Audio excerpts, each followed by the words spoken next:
የማቀርበው ገና ሕፃን የሆነው ታዳጊ የሆነውን የማህበራዊ ዘርፍ ስለሆነ ሕፃን የሆነውን ማበረታታት ስለሚገባ በጭብጨባ እንድታግዙኝ አደራ እላለሁ። ሰምታችሁኛል ማለት ነው። የማህበራዊና የኢኮኖሚያዊ ዘርፍ በጉራጌ ሀገረ ስብከት በ2016 ዓመተ ምህረት ጀምሮ በብፁዕ አባታችን መመሪያ ሰጭነት በምክትል ስራ አስኪያጅ እንዲመራ ተደርጓል። በዚህ ክፍል 10 ዋና ዋና ክፍሎች ይገኛሉ። የግብርናና አካባቢ ጥበቃ ዋና ክፍል፣ የህዝብ ግንኙነት ዋና ክፍል፣ የግንባታ ዋና ክፍል፣ የስታቲስቲክስ ዋና ክፍል፣ የጠቅላላ አገልግሎት ዋና ክፍል፣ የዲዛይንና የፋሽን ዋና ክፍል፣ የቅዱሳን ስዕላት ዋና ክፍል፣ የምግባረ ሰናይ ዋና ክፍል፣ የቱሪዝምና ትራንስፖርት ዋና ክፍል ይገኛሉ። ስማቸውን መጥቀስ የፈለኩት በሁላችንም አእምሮ ውስጥ እንዲሰርጹ ስለምፈልግ ነው። እነዚህን ማንሳት የተፈለገው ቅድም እንዳልኳችሁ አዲስ ነው የምለው ከዚህ አንጻር ነው። አዲስ ነው ብለን ብንልም በብፁዕ አባታችን ጠንካራ መመሪያ ሰጭነት በሀገረ ስብከታችን በአሁኑ ሰዓት በአይን የሚታይ በእጅ የሚዳሰስ ጠንካራ ስራ እየሰራ ይገኛል። በጽሕፈት ቤታችን በብፁዕ አባታችን መመሪያ ሰጭነት ከተከናወኑ ዋና ዋና ተግባራት አንድ፣ ለብዙ ዓመታት በብዙ ቦታ በምዕመናን ይጠየቁ የነበሩ የቤተ ክርስቲያን መስሪያ ቦታዎች በዚህ ባለፈው 2017 ዓመተ ምህረት ቤተ ክርስቲያናችን ቦታውን እንድታገኝ ተደርጓል። ለዚህም በጉመር ወረዳ ቤተ ክህነት ለብዙ ዘመናት በቦሌ ከተማ የሚገኝ የኦርቶዶክሳውያን ቤተ ክርስቲያን እንስራ ጥያቄ ከ8 ዓመታት በኋላ በአዲስ መመሪያ መሰረት 2000 ካሬ ይሰጥ ብሎ መንግስት ቢወስንም ብፁዕ አባታችን ከሚመለከታቸው የዞን እንደዚሁም የጉመር ወረዳ የቤተ ክህነትና የመንግስት ጽሕፈት ቤት ጋር በመነጋገር ከ2000 ወደ 8000 ካሬ አድጎ ምዕመናን ቤተክርስቲያን እንዲሰሩ እንዲደረግ በዚህ ባለፈው ዓመት ያገኘንበት ነው። እግዚአብሔርን በደንብ አድርጋችሁ አመስግኑልን። በተመሳሳይ በእንደጋኝ ወረዳ ቤተ ክህነት የእንደጋኝ ቅዱስ አማኑኤልና የወሌቾ ቅድስት ማርያም ቤተክርስቲያን ለብዙ ዘመናት ለጥምቀተ ባህር ይጠቀሙበት የነበረው ቦታ በሌሎች በመያዙ ይህም ጉዳይ ወደ ፍርድ ቤት አምርቶ በኋላ ላይ በሽምግልና እንዲያልቅ መንግስት አቅጣጫ የሰጠ ሲሆን ብፁዕ አባታችንም በሀገረ ስብከቱ ይህንን ቡድን የሚመሩ አካላት በመሰየም ጉዳዩ በአትኩሮት እንዲፈታ ተደጋጋሚ ጥረት በማድረግ ቤተክርስቲያን ሊጠቅም በሚችል መንገድ ከአካባቢው የሻድጋር ሽማግሌዎች ጋር በመሆን ለቤተ ክርስቲያናችን ጥቅም ሊውል የሚችል ከ10,000 ሄክታር በላይ የጥምቀተ ባህር ቦታ አግኝተናል። በተመሳሳይ በእዣ ወረዳ ቦጀባር ከተማ ላይ የሚገኙ ምዕመናን በደንብ እንድትሰሙኝ ስለምፈልግ ነው። ለ19 ዓመታት ቤተክርስቲያን እንስራ የሚል ጥያቄ አቅርበው ጉዳዩ ሳይሳካ በአሁኑ ሰዓት በ2017 ዓመተ ምህረት በብፁዕ አባታችን ብዙ ጥረት እንደዚሁም ሀገረ ስብከታችን ወረዳ ቤተ ክህነታችን ከሚመለከታቸው የመንግስት አካላት ብሎም የጉራጌ ዞን የሃይማኖት ተቋማት አባቶች፣ የመንግስት ኃላፊዎች በጋራ ሆነን በመነጋገር ቤተክርስቲያኗ ከ19 ዓመት በኋላ ቤተክርስቲያን የመስሪያ ቦታ አግኝታ የዛሬ ዓመት በብፁዕ አባታችን ቡራኬ አዲስ ቤተክርስቲያን መስርተናል። ለእግዚአብሔር ክብር ምስጋና እሱ ይሁን። የጉራጌ ሀገረ ስብከት ልማታዊ ልምድ የአብያተ ክርስቲያናት ህንፃ በከፍተኛ ጥራት እንዲገነቡ ከሀገረ ስብከት ጀምሮ እስከ ወረዳ ቤተ ክህነት ባለው መዋቅር የመሐንዲሶች ቡድን በማዋቀር የተለያዩ የዲዛይን የክትትልና የግምገማ ስራዎች እንዲሰሩ ተደርጓል።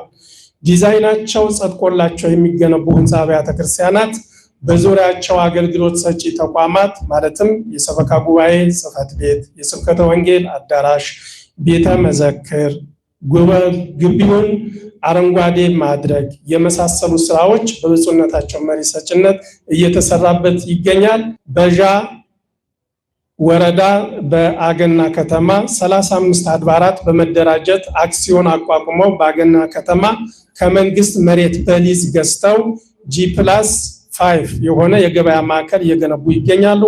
በሞራ አክሊል ወረዳም እንደዚሁ በአካባቢው ተወላጆች G+5 የሆነ ህንፃ ግንባታ ተጠናቆ አገልግሎት እየሰጠ ይገኛል።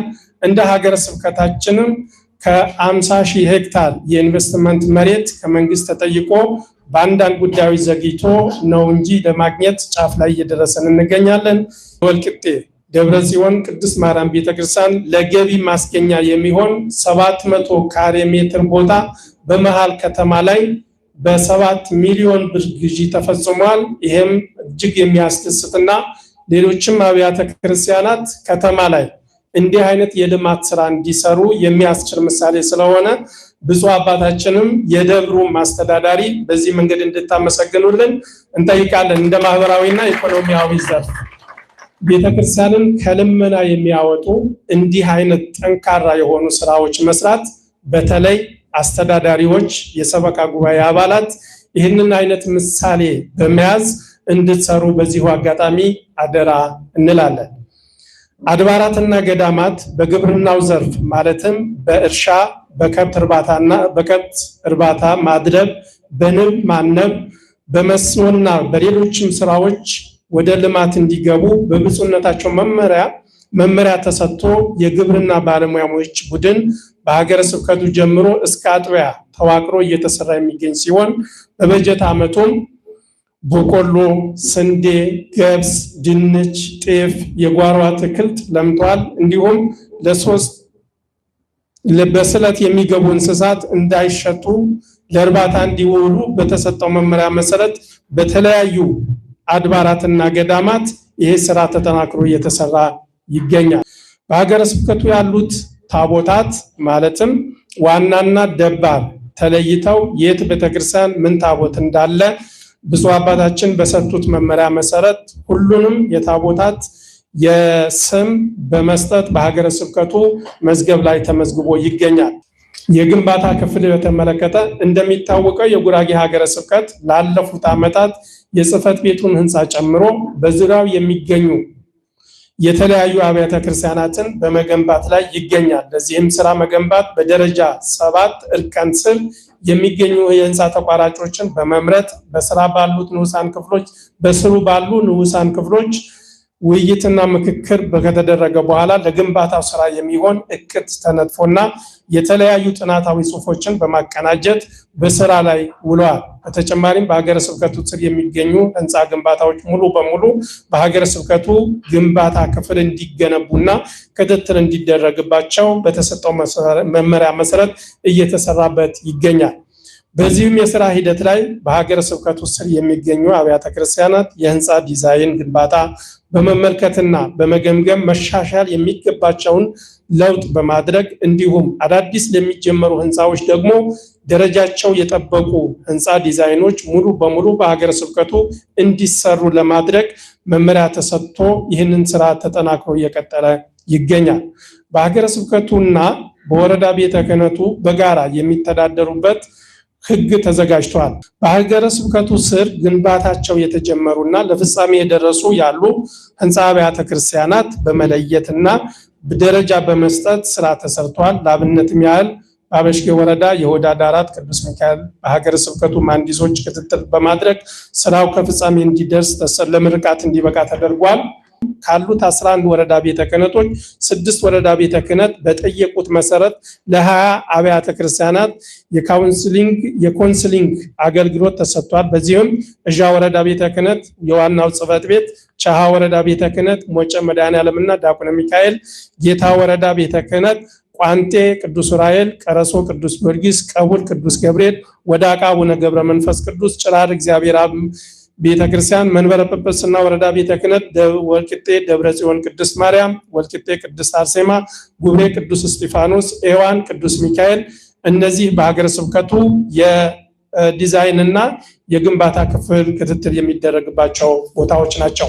ብፁዕ አባታችን በመጨረሻም በተለይ በዚህ በግቢያችን እየተሰራ ላለው የዚህ ታላቅ ህንፃ እገዛ ያደረጉልን በዚሁ አጋጣሚ ማመስገን እፈልጋለሁ። ይህ ማለት ገጨ ገዳምንና የዚህ መንበረ ጵጵስና ላይ ያለውን የህንፃ ግንባታችን በተለየ መንገድ ሁሉም አጋዥ ቢሆንም ህይወት አቡነ ገብረ መንፈስ ቅዱስ፣ አገና ደብረ ምጥማቅ ቅድስት ማርያም፣ ጉስ ደብረ ፀሐይ ቅዱስ ሚካኤል፣ ዳርቻ ምስራቀ ፀሐይ ቅዱስ ገብርኤል፣ አምባገነት ደብረ ሰላም ቅዱስ ገብርኤል እንዲሁም የወራፈሬ ቅድስት ኪዳነ ምሕረት ለገጨው ታላቅ ገዳማችን ህንፃ ግንባታ የአብነት ተማሪዎች በሰፊው የሚማሩበት በብፁዕ አባታችን ልዩ ጥረት ተሰርቶ ይገኛል። ለዚህ እንጨት የተለያየ ነገር በመስጠት ነውና ከልብ አመስግኑልኝ።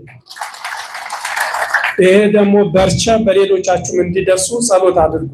በጉራግኛው በርቸ መልካም ነገር ለሰው እንዲደርሰው ሲፈልግ በርቸ ይባላል ለመልካም ነገር ማለት ነው። ሁሉም በዚህ መንገድ እንዲያግዝ እንደዚሁም በመጨረሻ ምስጋና የሚገባቸው በተለይ አሁንም ለዚህ ታላቅ ህንፃችን እዚህ በጥላ ተቀምጠን እንዲህ ባማረበን እንድንቀመጥ ብዙ ካገዙን መካከል አሁንም በጃ ወረዳ ጉየ መካነ ህይወት አቡነ ገብረ መንፈስ ቅዱስ ድረሬ ደብረ ብስራት አትርፎ አገና ቅድስት ማርያም የስራይ መካነ ህይወት የመሳሰሉት አብያተ ክርስቲያናት አሁን የምታያቸው እዚህ ግቢ ያሉ እንጨቶች ሁሉ ግማሾቻቸው በመኪናቸው ግማሻቸው እንጨት በመስጠት ግማሻቸው ደግሞ ገንዘብ በመስጠት ምሳሌ ሆነውናልና ከልብ እናመሰግናለን።